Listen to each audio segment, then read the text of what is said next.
Everyone, Hrithik Sharma this side. I hope आप सभी लोग बहुत बढ़िया होंगे। एंड आज का जो टॉपिक है वो बहुत ज्यादा मोस्ट इंपॉर्टेंट टॉपिक है। अगर कोई पर्सन अपने बिजनेस को स्टार्ट करता है तो वो प्रॉपर तरीके से इनविटेशन नहीं कर पाता, अप्रोचिंग नहीं कर पाता। अगर वो इनविटेशन अप्रोचिंग कर भी लेता है तो ही वो आगे कंटिन्यू कर पाता है। बट बहुत सारे लोग जब नए आते हैं इस बिजनेस के अंदर, या बहुत सारे पर्सन जब लोगों को नहीं आती इनविटेशन या अप्रोचिंग करनी, तो यहाँ पे वो चीज बहुत ज्यादा मिस्टेक कर देते हैं। उनका जो टाइमिंग है वो बहुत ज्यादा चला जाता है और वो ट्रेनिंग्स में ही अपना टाइम ज्यादा से ज्यादा कंज्यूम कर लेते हैं, जिनसे उनको लगता है कि यार ये मार्केट उनके लिए नहीं है। तो इस चीज के लिए आप बेफिक्र रहो। मैं आपको आज एक ऐसे पॉइंट्स बताऊंगा कि किस तरीके से आपको इनविटेशन स्टेप बाय स्टेप रखनी होती है, जिससे आपके लिए बहुत ज्यादा बेनिफिशियल रहेगा। अगर आपने उस स्टेप बाय स्टेप को, इनविटेशंस को प्रॉपर तरीके से फॉलो कर लिया, जिस तरीके से मैं स्टेप्स बताऊंगा, तो आपके लिए बहुत ज्यादा बेनिफिट रहेगा। ठीक है, तो फर्स्ट पॉइंट आता है आपका कॉन्फिडेंस का। देखो यार, ये कॉन्फिडेंस एक ऐसी चीज है, चाहे वो इनविटेशन में हो, चाहे वो लाइफ में हो, चाहे वो किसी भी चीज में हो। अगर आपके अंदर कॉन्फिडेंस नहीं है ना, तो फिर आप कुछ भी नहीं कर पाओगे। और कॉन्फिडेंस ना किसी से लिया नहीं जाता। अभी मैं अगर आपको मोटिवेट कर लूंगा इस वीडियो के अंदर तो आप मोटिवेट हो जाओगे। अगर मैं आपको कोई स्टोरी सुनाऊंगा, आप स्टोरी सुनने के मोटिवेट हो जाओगे। बट ये कॉन्फिडेंस खुद से लाना होता है। अगर आप इस बिजनेस में आ रखे हो और बिजनेस के अंदर आपको कॉन्फिडेंस चाहिए, तो आपको खुद से ठानना पड़ेगा। और कॉन्फिडेंस लाने वाला खुद का सिर्फ एक ही चीज होती है कि आपको अपना ना वाई क्लियर करना होता है कि यार मुझे ये काम क्यों करना है। जस्ट लाइक मेरे को ये वीडियो बनानी है, तो मेरे को क्यों बनानी है? मेरे अंदर कॉन्फिडेंस है, आप देख पा रहे हो, मैं बोल पा रहा हूं, समझा पा रहा हूं, सब चीज कर पा रहा हूं। क्यों कर पा रहा हूं? क्योंकि मेरे को वाई क्लियर है कि मेरे को आपको समझाना है, इसलिए मैं कॉन्फिडेंस समझा पा रहा हूं। तो अगर आपको इनविटेशन करनी है, अप्रोचिंग करनी है, तो क्यों करनी है, ये चीज अपने मन में डाल लेना। जब आपको आंसर मिल जाएगा ना, तो किसी अदर पर्सन से आपको मोटिवेशन की, कॉन्फिडेंस लेने की जरूरत ही नहीं पड़ेगी। खुद से आप कॉन्फिडेंटली प्रॉपर तरीके से अपने काम को कर पाओगे। ठीक है, तो फर्स्ट पॉइंट आपका कॉन्फिडेंस था, याद रखना। सेकंड पॉइंट आपका कि आपको अपनी लाइन को एग्जैक्ट वे में बोलना है। बहुत सारे पर्सन होते हैं जिनको इनविटेशन करते टाइम ना समझ ही नहीं आता कि यार मैं बोलूं क्या, क्योंकि उनके अंदर ना एक हेजिटेशन होती है। हम डेली बेसिस में जो लाइफ जी रहे होते हैं, उससे अगर अलग लाइफ जिएंगे, अलग कुछ करेंगे, तो हर इंसान को हेजिटेशन होगी। ये आप मेरे को देख रहे हो कि प्रॉपर तरीके से वीडियो बना रहा हूं क्योंकि मेरे अंदर हेजिटेशन खुल चुकी है। या अगर मैं आपको किसी ऑडिटोरियम में खड़ा कर दूं माइक पकड़ के कि आपको माई सेल्फ बोलना है, आज भी अगर मैं आपको बोलूं ना, एक पेन, एक पेपर के ऊपर अपना माई सेल्फ लिख दो, 10 लाइनें लिख दो अपने लिए, आप नहीं लिख पाओगे। क्योंकि बचपन के अंदर आपको रटाया गया था कि my name is Hrithik Sharma and my age is, my school name, my mother's name, my father name. ये होते हैं छोटे छोटे सिली सिली, ये आप आज भी लिख दोगे। बट अगर बोलूंगी आज के मुकाबले आपको अपना माई सेल्फ लिखना है, अपने बारे में 10 लाइन लिखनी है, आप नहीं लिख पाओगे क्योंकि आपके अंदर कॉन्फिडेंस नहीं है। आपको यही नहीं पता कि मुझे लिखना क्या है, मैं बोल क्या रहा हूं, कर क्या रहा हूं। तो एग्जैक्टली आपको इनविटेशन में भी इस तरीके से ध्यान रखना है कि अगर आपका मेंटोर या अगर आप किसी वीडियो को प्रॉपर तरीके से देख रहे हो इनविटेशन के ऊपर कि भाई मुझे बोलना क्या है, करना क्या है, तो उस चीज का आपको मोस्ट प्रोबेबली ध्यान रखना पड़ेगा। अगर आप लाइनें लिख रहे हो, लाइनें समझ रहे हो, तो खुद से पहले आपको अपने अंदर उतारना पड़ेगा उन लाइनों को, जिससे कि आप ऑन कॉल या आमने सामने बैठ के बोल सको। क्योंकि रट्टू तोते की तरह अगर आप बोलोगे, इनविटेशन या अप्रोचिंग करोगे, तो वो इनविटेशन अप्रोचिंग होगी ही नहीं। इस चीज का याद रख लेना। ठीक है, थर्ड पॉइंट आता है वे ऑफ टॉकिंग का। अब ये वे ऑफ टॉकिंग क्या होती है कि बहुत सारे पर्सन होते हैं जिनको बोलने का ढंग नहीं होता। मैं आपकी बात नहीं कर रहा, मैं सामने वाले पर्सन की बात कर रहा हूं जिससे आप बात करने जाओगे या करोगे। उस सामने वाले पर्सन को बोलने का ढंग नहीं होता। क्योंकि देखो यार, 130 करोड़ की आबादी है इस इंडिया के अंदर, सिर्फ इंडिया की बता रहा हूं मैं, 130 करोड़ की आबादी है। कौन पर्सन किस मूड में बैठा है, आपने उसको कब कॉल करा है, वो सो रहा है, वो खा रहा है, वो पी रहा है, वो एंजॉय कर रहा है, वो नहा रहा है, वो कुछ भी कर रहा है, तो उसके मूड के ऊपर डिपेंड है ना। तो आपको इस चीज का ध्यान रखना है। सामने वाले पर्सन की वे ऑफ टॉकिंग किसी भी तरीके की हो सकती है, बट आपको अपनी वे ऑफ टॉकिंग नहीं बिगाड़नी।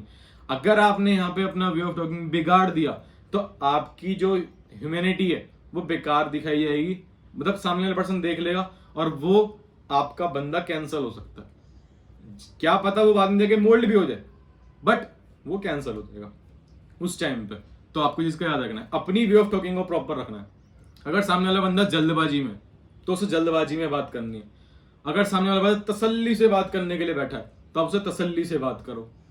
सामने वाला पर्सन अगर आपसे गुस्से में बात कर रहा है, मतलब रूडली बात कर रहा है, तो बहुत प्यार से बात करो, क्योंकि वो अगर आप हाइपर में और आप डाउन में रहोगे ना तो ऑटोमेटिक डाउन आ जाएगा।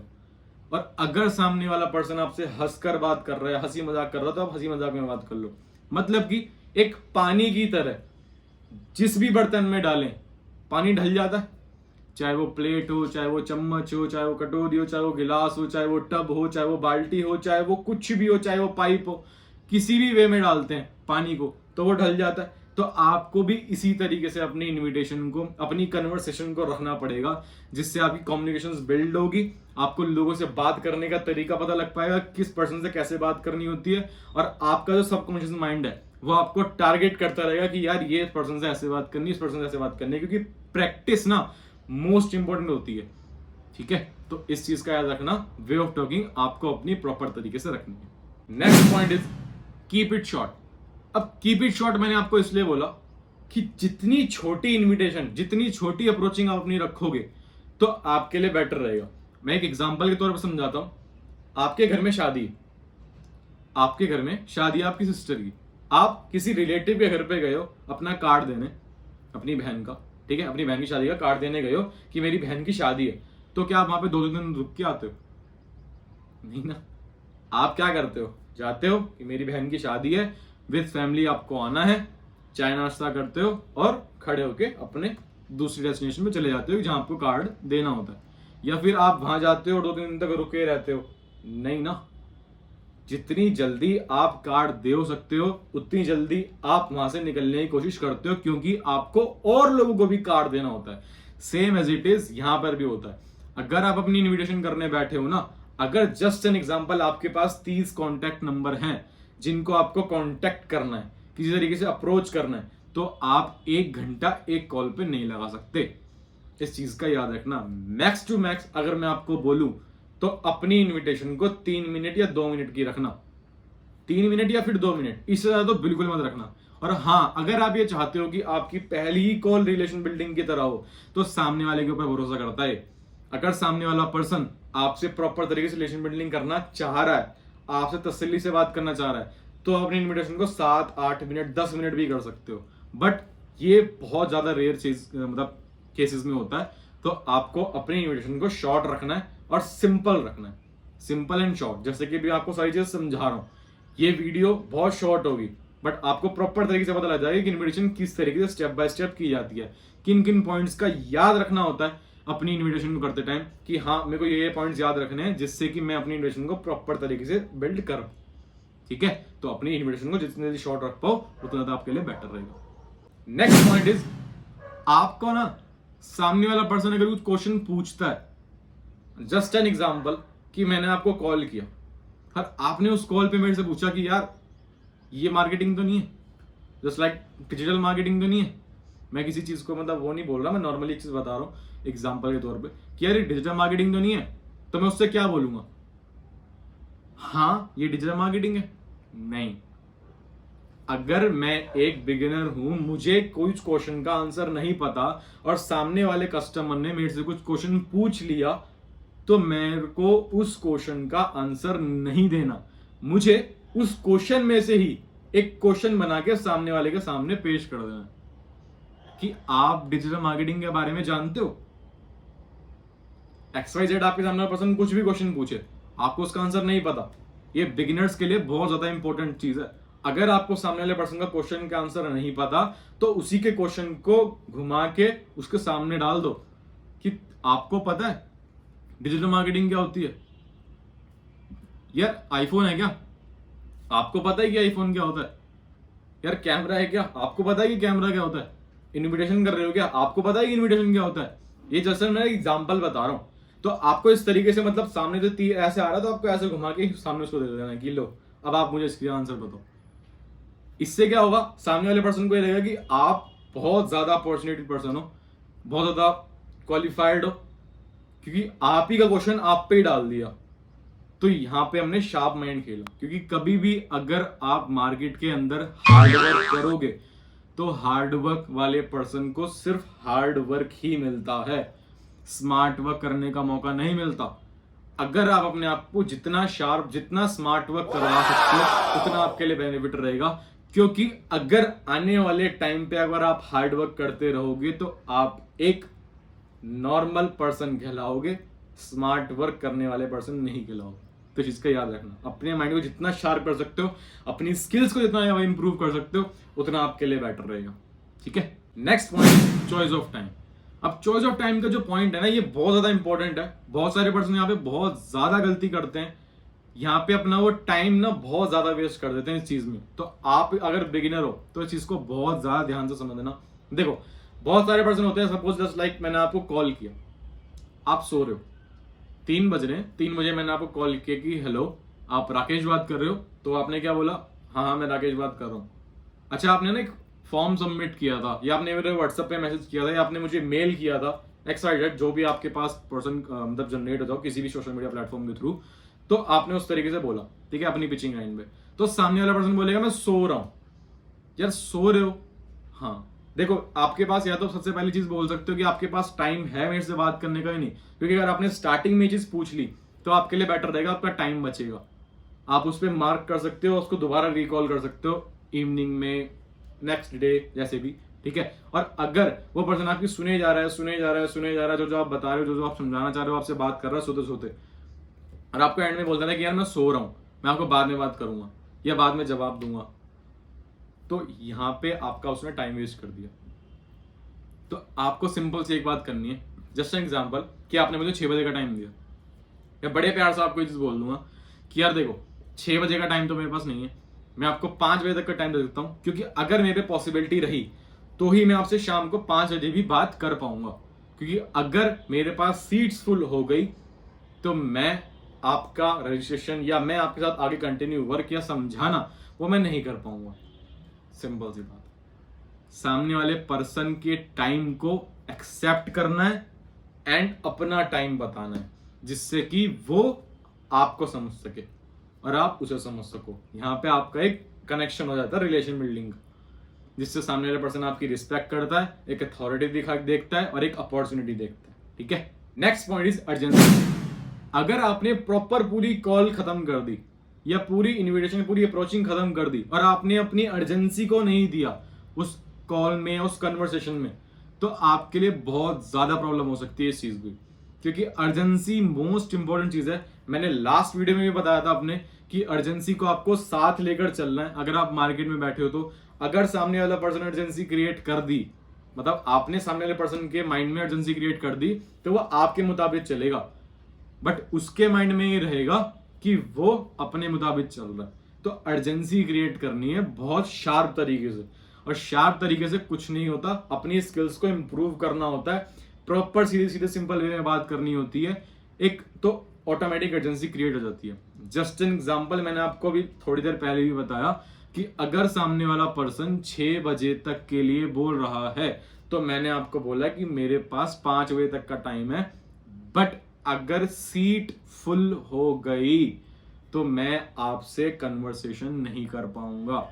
यहां पे मैंने उसके माइंड में एक ट्रिगर पॉइंट डाल दिया, अगर सीट फुल हो गई तो। जस्ट एन एग्जांपल के थ्रू देखते हैं, आप किसी एक शॉप में गए हो, आपको वहां पे एक टी शर्ट पसंद आई है, ठीक है, या आपको कोई शूज पसंद आए। अब सामने वाले पर्सन से आप जाके पूछते हो शॉपकीपर से कि ये कितने की है, उसने बोला कि 1500 की है, एक नॉर्मल शूज का प्राइस बता रहा हूँ 1500 रुपीज की, ठीक है, बट आपकी जेब में 1000 रुपीज पड़े, और वो आपको ये बोल दे कि यार ये पीस ना सिर्फ 2 घंटे में है, क्योंकि एक पर्सन ने बुकिंग कर रखी है और इस पूरी शॉप में, इस पूरी मार्केट में ये लास्ट पीस बचा है, अब अगला जो माल आएगा वो अगले हफ्ते, अगले महीने आएगा। आपको वो शूज पसंद आ गए, आपको वो शूज चाहिए, बट आपके पास 1000 रुपए हैं। अब आप क्या करोगे? अब आप पैसों की अरेंजमेंट करोगे कहीं से भी, मम्मी पापा भाई बहन दोस्त यार गर्लफ्रेंड जो भी आए सबको पकड़ लेना कि भाई किसी तरीके से मुझे 500 रुपए मिल जाए, मैं इन 1500 रुपए के जूतों को लेना चाहता हूँ, क्योंकि अगर एक बार ये चले गए तो शायद अगली पसंद मेरे को मिले ना मिले, और कब मैं जाके जूते खरीदूंगा। तो सेम यहाँ पे सामने शॉपकीपर वाले ने आपके माइंड में अर्जेंसी क्रिएट करी, बहुत बार करी भी होगी, बट रियलिटी क्या होती है कि उसके पास स्टॉक बहुत ज्यादा होता है। अगर वो शूज बेच रहा है तो जाहिर सी बात है वो स्टॉक को ज्यादा लेके बैठे। इन केस रेयर चांस होता है कि कभी कभार एक पीस ही होता है जो आपके लकीली माइंड में आ जाए, बट वो आपके माइंड में एक अर्जेंसी क्रिएट कर रहा है, जिससे कि आप जितनी जल्दी हो सके उतनी जल्दी आप उस प्राइस को, मतलब उस शूज को परचेज कर लो। बट यहाँ पे अर्जेंसी में क्या होता है, बहुत बार लोग एक गलती कर देते हैं, अर्जेंसी की जगह लोगों को डराना स्टार्ट कर देते हैं। अर्जेंसी एक अलग चीज है, डराना एक अलग चीज है। तो इस चीज में आप मिक्स मैच मत होना, मैं आपको पहले ही बता रहा हूं, ठीक है। Last but not least, 2 days rule. 2 days rule means कि बहुत सारे पर्सन आप लोगों को टाइम दे देते हैं कि मैं आपसे कल बात करूंगा, शाम को बात करूंगा। वो किसी भी सोशल मीडिया प्लेटफॉर्म का आप यूज करते हो, आपके साथ वो कनेक्ट हो चुके हैं आपके सोशल मीडिया प्लेटफॉर्म पे, ओके। बट वो पर्सन, आप जो उनसे आगे कन्वर्सेशन कर रहे हो, जो भी आप आगे उनसे कोऑर्डिनेशन कर रहे हो, वो प्रॉपर तरीके से आप पे ध्यान नहीं दे रहे, वो प्रॉपर तरीके से आपकी चीजों को समझ नहीं रहे। तो यहाँ पे ना आपको एक चीज रखनी है, 2 days रूल रखनी। आप चाहे आप इन्विटेशन कर रहे हो, चाहे आप फॉलो अप कर रहे हो, चाहे आप क्लोजिंग कर रही हो, चाहे आप उसकी ऑब्जेक्शन कर रहे हो, चाहे आप एनीथिंग कुछ भी कर रहे हो, ठीक है। बट सामने वाले पर्सन को आपको 2 days रूल का ऑर्डर रखना है, बताना नहीं है, अपने माइंड में रखना कि यार अगर इस पर्सन ने एक दिन रिप्लाई नहीं किया, चल कोई बात नहीं, प्रॉब्लम होगी। 2 दिन रिप्लाई नहीं किया तो तीसरे दिन ना तो आपका मैसेज आना चाहिए और ना ही कॉल जाना चाहिए। मैं आपको बताऊं तो गुड मॉर्निंग, ग्रीटिंग वगैरह ये सब नॉर्मल चीजें, ये तो आपको करनी ही पड़ती है, हर पर्सन से करा करो। बट एक प्रॉपर तरीके से काम वाली बात जो होती है ना, एक समझ रहे हो ना, काम वाली बात कि भाई हाँ ये प्रेजेंटेशन थी, ये चीज थी, ये चीज थी, ये चीज थी, तो ये चीज आपको नहीं करनी है। तो इस चीज का आप याद रखना, ठीक है। तो 2 दिन से ज्यादा आपको कोई टाइम नहीं करना। अगर आप 2 दिन बाद भी आप उससे बात करना चाह रहे हो, या उसका कोई कॉल आता है, या आप उसे कॉल कर रहे बोल रहे हो, तो नॉर्मल छोटी मोटी बात होनी चाहिए, हाय हेलो, हाल चाल, खाना पीना, बस नॉर्मल चीजें। काम की बात मत करना जब तक सामने वाला पर्सन बात ना करे, क्योंकि उससे इसको ये लगेगा कि आपके पास सिर्फ वही एक पर्सन है जिसको लेके आप बैठे हो, जिसके थ्रू आप काम करना चाहते हो। तो इस चीज का बहुत ज्यादा ध्यान रखना, ठीक है। सो आई होप आपने प्रॉपर तरीके से सारी चीजों को समझ ही लिया होगा। और ये पॉइंट जो मैंने आपको लिखवाए हैं, जो कि भी आपको स्क्रीन पे दिख भी रहे होंगे, अगर आप इन पॉइंट को प्रॉपर तरीके से कॉपी पेन मतलब नोट कर लेते हो तो प्रॉपर तरीके आपको समझ में आ जाएगा। अगर आपने इन चीजों को प्रॉपर तरीके से स्टेप बाय स्टेप नहीं किया तो इन्विटेशन करने में आपको प्रॉब्लम आ सकती है। अगर आप इनको फॉलो करोगे तो आपको कोई प्रॉब्लम नहीं आएगी, क्योंकि ये मैंने स्टेप बाय स्टेप सारी चीजें मैंने डिस्क्राइब करी हैं जो इन्विटेशन करते टाइम हर एक पर्सन को जरूरत होती है, ठीक है। तो इस चीज का ध्यान रखना। और अगर आप पहली बार मेरे इस चैनल पे आए हो तो आप मेरे इस चैनल को सब्सक्राइब कर सकते हो, मेरी इस वीडियो को लाइक कर सकते हो अगर आपको प्रॉपर तरीके से वैल्यूएबल कंटेंट पता लगा है तो, ठीक है। अगर आपको कोई फ्रेंड हो जो ये सारी चीजें यूज करता हो तो आपको उस पर्सन से शेयर कर देना, जिससे जो वैल्यूएबल चीजें आपको समझ में आई है वही वैल्यूएबल चीजें उस सामने वाले पर्सन को भी समझ में आ सके। बाकी इंस्टाग्राम का लिंक मेरे को मतलब आपको दिख ही रहा होगा मेरे चैनल पे, ठीक है। तो आप वहां पे जाके मेरे इंस्टाग्राम पे फॉलो कर सकते हो, क्योंकि इंस्टाग्राम पे मैं छोटी छोटी टिप्स जो हैं वो अपनी स्टोरीज में, हाईलाइट्स में डालता रहता हूँ। तो आप मेरे इंस्टाग्राम पे भी जाके कनेक्ट हो सकते हो। बाकी best of luck, bye bye, take care. जो चीज समझाइए उसको इम्प्लीमेंट करना। बाद में मिलते हैं अगली वीडियो में।